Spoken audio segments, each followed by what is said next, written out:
Good evening, ladies and gentlemen. Good evening, viewers. I'm Matthias Aufiku, news editor of the Namibian Sun newspaper. Welcome to another exciting edition of the Evening Review Show.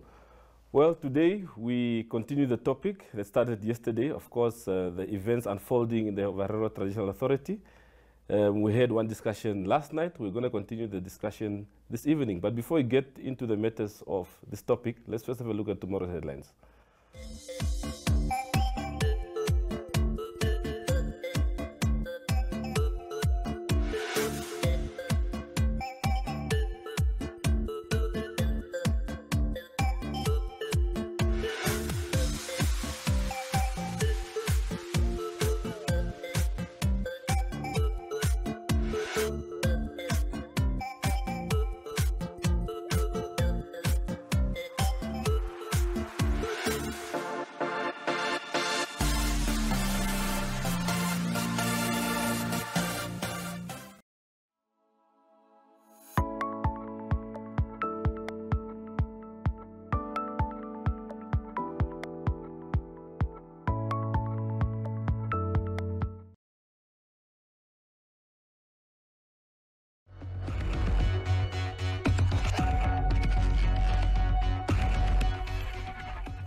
Well, welcome back to our viewers. We're joined in studio today by Mr. Ebson-Louw Muhipa. Welcome, sir.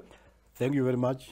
Thank you very much. Yeah, of course, you are here as the representative of Chief Vipuira Kapuuo. That's correct. That's correct. For the benefit of our viewers, can you just give us an overview of the Chief's reaction to the latest developments, especially the weekend's meeting in Nderambapa? What's been going through his mind? Thank you very much once again. And it's a pleasure for you to have welcomed me into your studio, of which I think is the very first time, and I'm honored. Thank you, sir. Chief Kapuuo is still in disbelief. He can't really come to terms with what is happening within the nation of the Ovaherero speaking community, since there were things that were supposed to be done. There were assignments left behind by the late paramount chief. There are some misunderstandings between the sections of the Ovaherero Traditional Authorities. There are structural collapse, if I may say so, that were in dire straits, of which he was intending to make amends to many of the obstacles and challenges facing the nation. But then came squabbles, as everyone knows that in our societies nowadays, in a democratic society, when you lose a head of the organization or institution, then anyone else or everyone else start to think he is the capable person to take over. Ovaherero Traditional Authority was not spared of that. When the paramount chief fell to the ground, we saw squabbles starting to develop, and one of the factions started facing Chief Kapuuo and calling him names, labeling him as a person not fit to take care of the Ovaherero nation in the interim. And that led to what just happened in Nderambapa this past weekend. Many things have happened before the Aminius meeting of the last weekend. Chief Kapuuo stood firm with his group. They wanted to preserve and conserve the norms and traditions of this great nation, but the storm was too heavy, hence the meeting of Nderambapa. He is dismayed, he's not quite happy, and he is still fighting on, not fighting to say he is like in a battle, but with understanding to try and bring all parties together, to involve them all in the future planning of this Ovaherero Traditional Authority. Yeah. So he is still working very hard as we speak to come together with the other faction. He has been trying before on the Rombapa meeting. He was faced with refusals. He even had to order a letter from a legal practitioner to say, look, people, what we are going through is not an easy game. It's not inclusive. Why can't we try it the normal way? Yeah. But he faced resistance. Up until this minute, the other group is still going on with their intentions. And frankly speaking, he is grieved. Yeah. So you spoke of structural collapse earlier on. What exactly are you referring to? The Ovaherero Traditional Authority structure includes women's wings, youth wing, the Red Flag Association, just to mention a few, most of which are not in existence as we speak. I can only say that only the chief's structures and the Red Flag are in full swing, and some of the chieftainships within the sections of the Ovaherero Traditional Authority are also lacking leadership because 3 chiefs have died, and that was the priority area of Chief Kapuuo to see to it that these new chiefs are installed in those positions before a properly constituted chief council meeting is taking place, for those voices, for the voices of those communities to be heard, and also for them to be included in the decision making of electing a new or even nominating a new paramount chief. So those were the collapse. And even amongst the structures that are functioning, we see here and there this type of squabbles that are affecting the smooth running of affairs. Yeah. Okay. Just before we continue with proceedings, Mr. Muhipa, there's a letter that was sent to the media just minutes before we walked into studio from the Ovaherero Traditional Authority, and I'm reading this in verbatim, a press statement. On behalf of the Acting Secretary General, Mr. Nandiwa Sora Madengo, 15 December 2021. And what stands out in this letter is that it seems there was a resolution taken that the acting paramount chief should write a letter to Chief Kapuuo expressing the lack of confidence of the Chief's Council in him, and to request him to exercise his right of reply to specific transgressions that led to the lack of confidence, so that the Chief's Council can take a balanced decision on the way forward. It reads further, the office of the acting paramount chief to direct Chief Kapuuo to cease and desist from acting in any way on behalf of OTA other than on matters pertaining to Ovitoto for which he is a chief. What is your stance on that letter? Now, did you say Secretary General Nandiwa Sora Madengo? Yes. News to me, because the only Secretary General that we know in the office of the late Paramount Chief is Professor Mutjinde Katjiua. Yes. And you know, according to the Traditional Authorities Act, we don't even have a Secretary General. We have a Secretary. Yeah. Looking into the Gazette for the OTA, we have a different name in the name of Bethel Kashimune. Betwell Kashimune. He is the gazetted secretary of the OTA up until this minute. So, and the Ovaherero Nation did not have a problem to accommodate Prof. Katjiua as appointed by the late Paramount Chief as the Secretary General. Now, we do not even know how the name Nandiwa Sora Madengo came about, because we, up until the last day that the late Paramount Chief left this earth, he was having Prof. Katjiua, and we did not have a Paramount Chief. as they were disputing the acting capacity of Chief Kapuuo, who appointed Madingo as the Secretary General. And where did this mandate come from? So Madingo is not the Secretary General of the OTA. And I can tell you where the confusion came in. In that function, anyone can stand up and do anything or say anything or call himself any type of name. You can even relate to the calling of the Chief Council meeting. Today you will hear the meeting was called out of the office of the chairperson of the Chief Council. The next day you will hear the vice chairperson is now calling the meeting. The letter that you will see will come from the chief administrator. The other day you will come and hear from Prof. Mutjinde Katjiua as the chairperson of the transitional committee. Names and names keep coming in. So there is no hierarchy, properly structured hierarchy in that faction. That is where you see the name of Nandiwa Madingo coming in.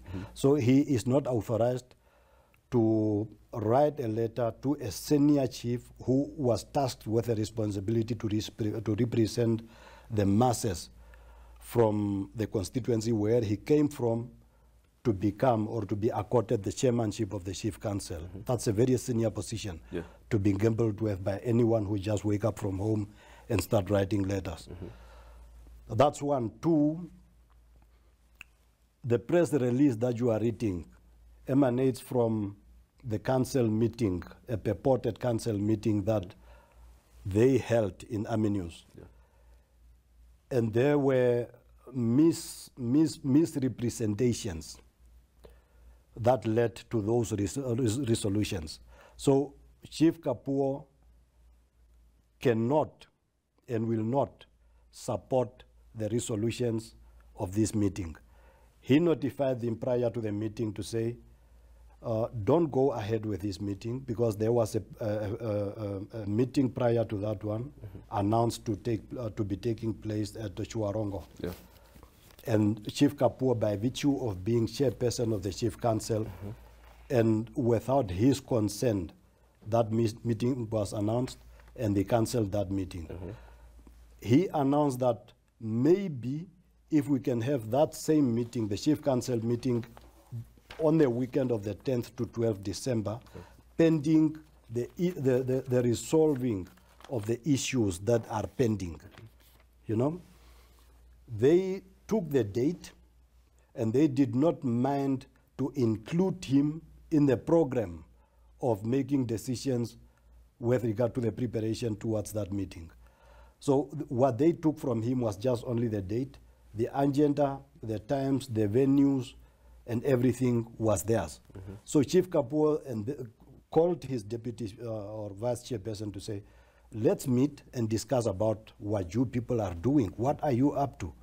The vice chairperson refused to meet his senior. So just for the benefit of the viewers, the vice person you are referring to?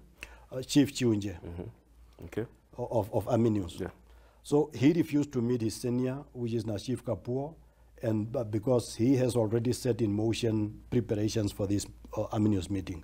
That is where the chairperson said, since you refuse to meet me in person, for us as chairpersons, vice and chairperson respectively, to map up the way forward towards that meeting, I am also calling off that meeting because it's not mandated by my office, as you perceive to be.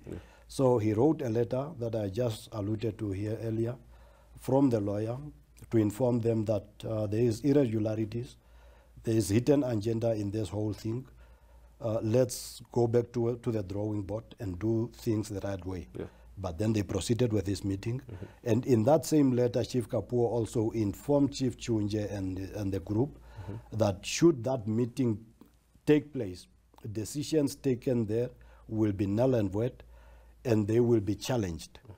So everything you read in that paper is subject to be challenged. There is no, they do not have a locus standi to implement those resolutions. Okay. Before we go on to a short ad break, I'd just like you to gather your thoughts around the topic of, especially Ndero Mbapa and Chief Kapuuo's decision not to attend the meeting and the implications thereof. coupled with the fact that we understand that the meeting was packed, more than 100 people at Ondero Mbapa. So if so many people wanted the meeting to go ahead, does the chief unilaterally have the power to call on or off this meeting? We'll continue this right after this break. Thank you very much. Thank you.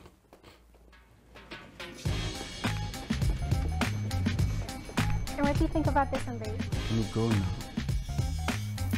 You're the best. Can I go now? Sweetie, we're just getting started. 1 second, babe. I'm on the phone. Yeah.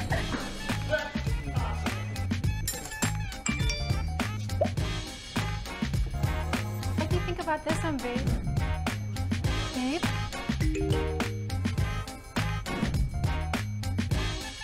What were you saying?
Well, welcome back from that short break. Mr. Muhipa, we continue our conversation.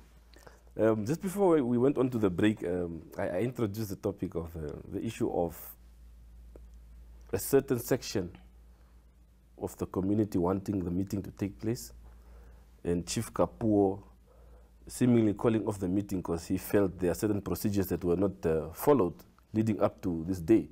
Can you just run us through that, please? The community should bear in mind that the Chief Council meeting is a very specialized one. It's an executive arm of the OTA. By virtue of that, it comprises of certain members, specified people. To take you a bit through that is that a chief plus his secretary, so by a chief I mean now from each section of the OTA, which in Neneo, Kamatabadi, wherever, plus his secretary and 3 traditional councillors. If you cannot identify who these people are, it's easier to go into the government gazette and see who was gazetted in Okakarara or Chimbingwe or Opuo. So it's not a meeting meant for friends and colleagues. It has got a structure. Now the problem with the Chief Council meeting in Ondero Mbapa is that for the very first time in history, to show how desperate a certain group was, they had to pay for transport, 3 mini buses from Kaokoland to transport people over to Aminius. And these 3 buses, we have got video clips, we can even leave you with some. People were called from the windows to say, hey, you come and represent Kunene at Aminius. And people were offered something or drinks or meals, and then they went on board. So that is what happened. People from as far as areas like Machete and Chimbingwe, to say the least,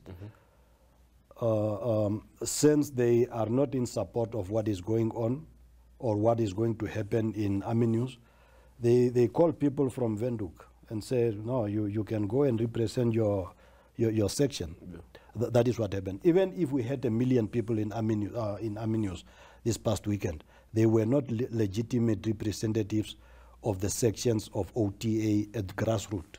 That is where the problem is. Yeah. They went as far as inviting people from South Africa who have never attended Chief Council meetings.